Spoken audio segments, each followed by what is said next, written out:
En 2019, l'expérience BrainNet a mis en place la première interface reliant directement plusieurs cerveaux humains. Pour cette expérimentation, 3 volontaires devaient jouer à Tetris en se tenant dans des pièces séparées, sans voir ce que les autres faisaient. 2 personnes munies d'un encéphalogramme étaient chargées d'émettre les commandes pour la troisième. Sur un écran, elles observaient les briques en train de tomber et devaient décider s'il fallait ou non les faire pivoter pour les insérer correctement dans le bloc inférieur.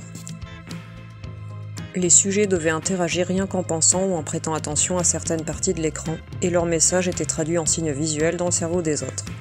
Les participants se sont montrés capables de collaborer par le biais de cette interface, mais aussi de décrypter les messages parfois contradictoires qu'ils recevaient pour savoir à quel joueur faire confiance.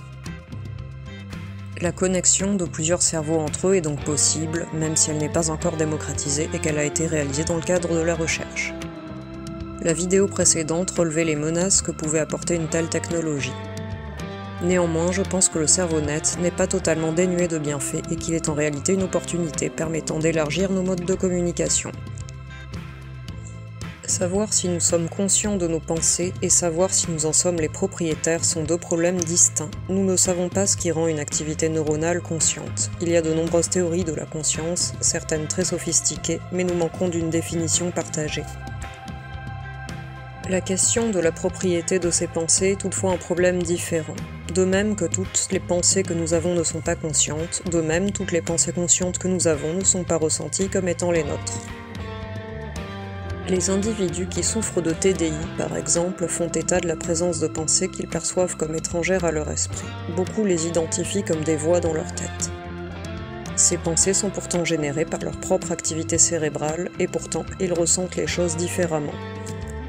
Une interface cerveau à cerveau peut induire des circuits d'activité cérébrale et le cerveau traitera ces circuits comme s'ils étaient les siens, mais cela n'implique pas que ce circuit soit conscient, ni qu'il soit ressenti par le sujet comme lui appartenant en propre.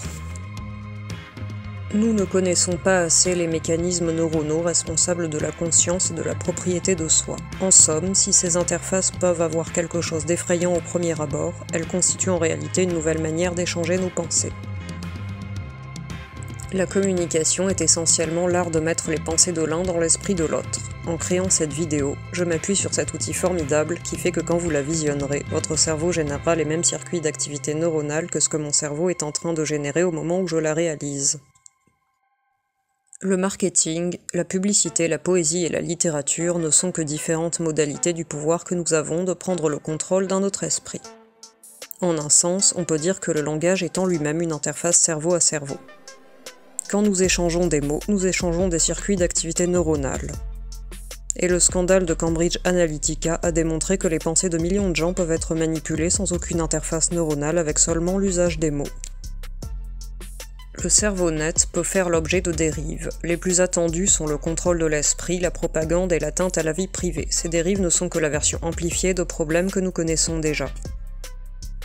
Le cerveau net n'est qu'un outil. Comme toutes les autres technologies, les dérives proviennent de leur utilisation, non de leur existence. Bonne journée et à bientôt pour de nouveaux contenus.